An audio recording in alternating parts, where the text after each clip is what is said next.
Assalamualaikum warahmatullahi wabarakatuh.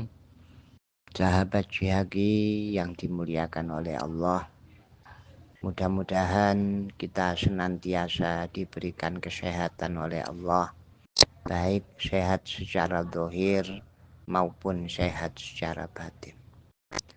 Dalam studi ulumul Quran dikenal bahwa Al-Quran diturunkan oleh Allah kepada Kanjeng Nabi Muhammad secara bertahap, sedikit demi sedikit.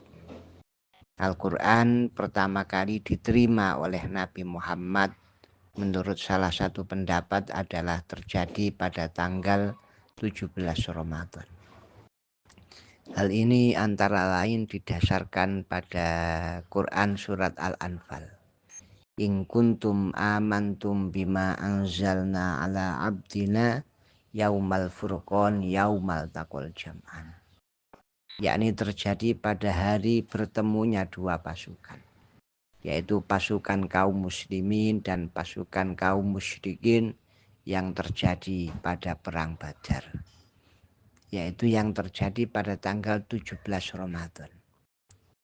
Pertama kali Al-Quran diturunkan oleh Allah dengan peristiwa terjadinya perang Badar ini adalah pada waktu yang sama. Dalam arti tanggal dan bulannya sama, tetapi pastinya tahunnya berbeda. Yakni tanggal 17 Ramadan, persisnya pada hari Jumat. Lalu apa hikmah Al-Quran diturunkan secara bertahap sedikit demi sedikit kepada Nabi Muhammad, yang berbeda dengan wahyu-wahyu yang lain yang diturunkan secara sekaligus oleh Allah? Yang pertama adalah untuk menenangkan hati Nabi. Tantangan dakwah yang dihadapi oleh Kanjeng Nabi sangat-sangat berat. Banyak sekali intimidasi, banyak sekali teror yang digencarkan oleh orang-orang kafir, yang digencarkan oleh orang-orang musyrik. Di tengah hujan teror dan intimidasi yang bertubi-tubi kepada Nabi itu, maka ketika malaikat Jibril datang menurunkan wahyu Allah kepada Nabi, hati Nabi menjadi tenang. Hati Nabi menjadi tentram. Seolah-olah mendapatkan support atau dukungan psikis yang luar biasa dengan turunnya malaikat Jibril membawa wahyu kepada Kanjeng Nabi. Yang kedua adalah supaya lebih mudah dihafalkan, lebih mudah dipelajari, dan yang pastinya lebih mudah untuk diamalkan. Quran turun sedikit demi sedikit. Pertama kali turun Quran surat Al-Alaq ayat 1 sampai dengan ayat 5. Kemudian turun surat Al-Mudassir. Kemudian turun surat yang lain, turun surat yang lain. Sedikit yang turun dihafalkan, sedikit yang turun dihafalkan. Maka tanpa terasa Al-Quran secara keseluruhan dihafal oleh para sahabat dan terutama oleh Rasulullah Shallallahu Alaihi Wasallam. Setiap kali ayat Al-Quran turun maka dijelaskan kandungan maknanya oleh Nabi. Lalu para sahabat berlomba-lomba untuk mengamalkan isi kandungan Al-Quran.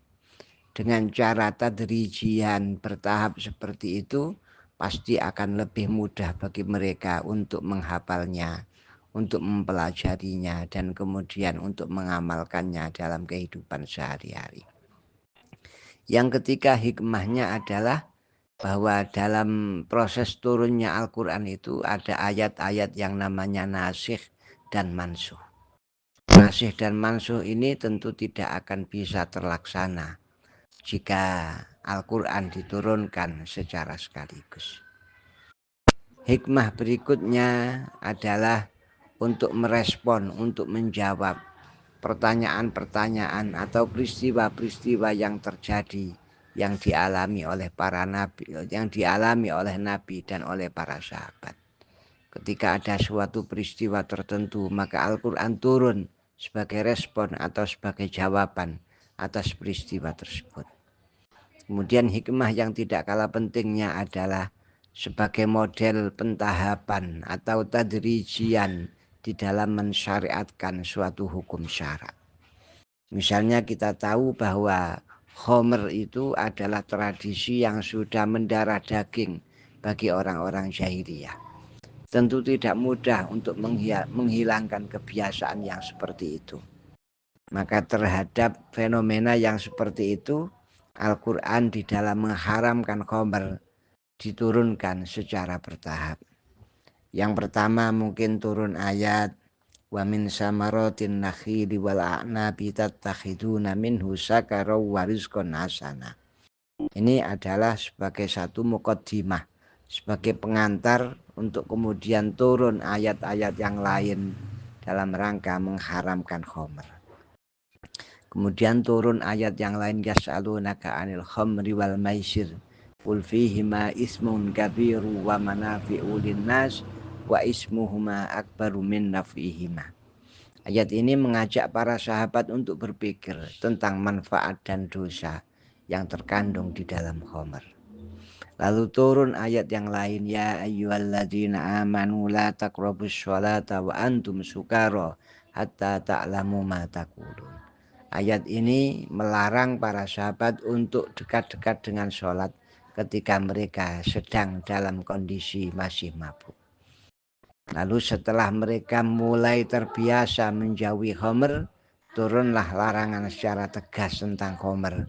Ya ayyuhalladzina amanu innamal khamru wal maisir wal ansab wal azlamu rijzum min amali syaitan fajtanibuh.